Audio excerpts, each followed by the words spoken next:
तो उसके बाद है हमारा क्वेश्चन नंबर 9। ये वाला जो क्वेश्चन है वो 3 मार्कर में आईएमपी क्वेश्चन है, एग्जाम में बहुत बार पूछा गया है।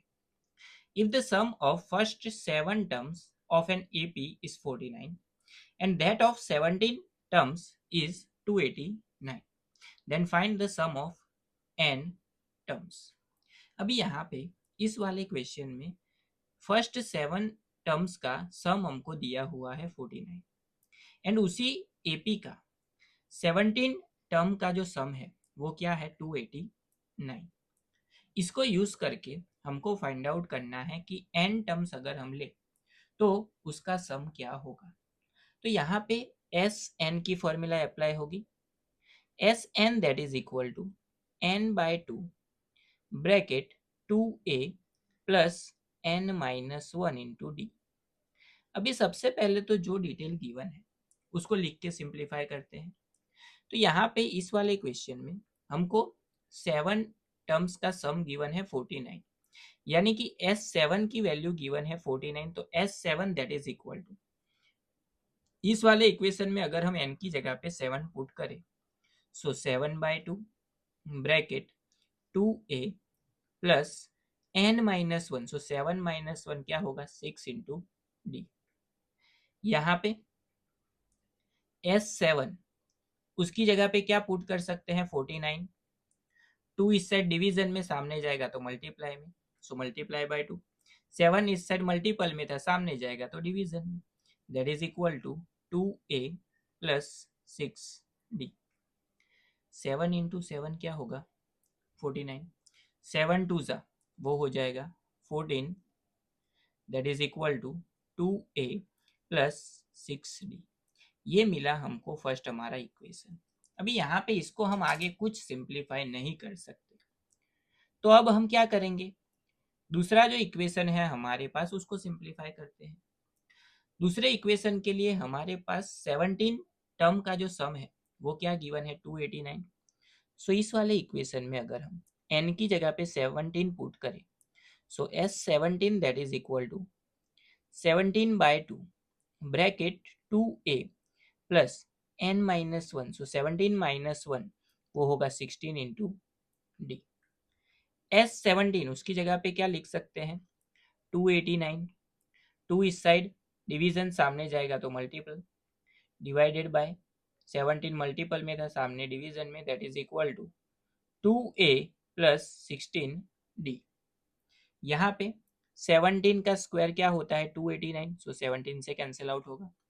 17 टू ज़ा यानी कि 34, that is equal to 2a plus 16d। ये मिला हमको इक्वेशन नंबर 2। अब यहाँ पे दो इक्वेशन मिले, इक्वेशन 1 एंड 2। उसको सिंप्लीफाई करने के लिए हम यूज करेंगे एलिमिनेशन मेथड। तो इक्वेशन 2 में से अगर हम इक्वेशन 1 को माइनस कर दें तो ये वाला इक्वेशन माइनस करने के लिए नीचे लिख सकते हैं 14, that is equal to 2a plus 6d।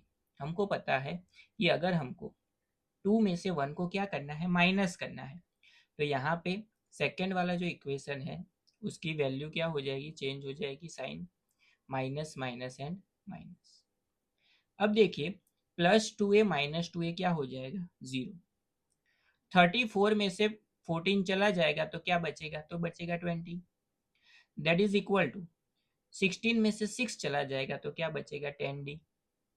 10 इस साइड मल्टीपल सामने जाएगा तो डिवीजन, तो d that is equal to 20/10, 0 0 cancel, तो d जो है वो हमको क्या मिल गया 2। तो इस वाले क्वेश्चन में डिफरेंस जो है वो होगा 2, डिफरेंस मिल गया। अब अगर हमको a की वैल्यू फाइंड आउट करनी है तो इस d की वैल्यू को इक्वेशन नंबर 1 में पुट कर लेते हैं। So 14 that is equal to 2a plus 6 into d की जगह पे आएगा 2, सो 14, 6 टू ज़ा 12, इस साइड प्लस सामने जाएगा तो minus 12, that is equal to 2a। So 14 minus 12 वो हो जाएगा 2, that is equal to 2a। 2 इस साइड मल्टीपल सामने जाएगा तो division, so a that is equal to 2/2। तो a की जो वैल्यू है वो हमको क्या मिल गई 1। a मिल गया, d मिल गया। हमको कितने टर्म का सम फाइंड आउट करना है, n टर्म का सम फाइंड आउट करना है इस वाले क्वेश्चन में। इसका मतलब क्या हुआ कि एस एन की जो फॉर्मूला है उस वाली फॉर्मूला में एन की जगह पे एन रख के हमको सिंप्लीफाई करना है किस तरह से। So S N that is equal to N by two bracket 2a plus N minus one into D. यहाँ पे एन की जगह पे एन रहेगा, ए की जगह पे आएगा 1 एंड डी की जगह पे आएगा 2। So S N that is equal to N by two bracket 2 into A की जगह पे था 1, सो 2 इंटू 1 होगा 2 plus N minus one d की जगह पे क्या था 2। सिंप्लीफाई कर लेते हैं। So N by two bracket 2 plus 2 से मल्टीप्लाई होगा, so 2n minus two plus 2 minus 2 0। So n by two bracket 2n 2 2 हो जाएगा कैंसल,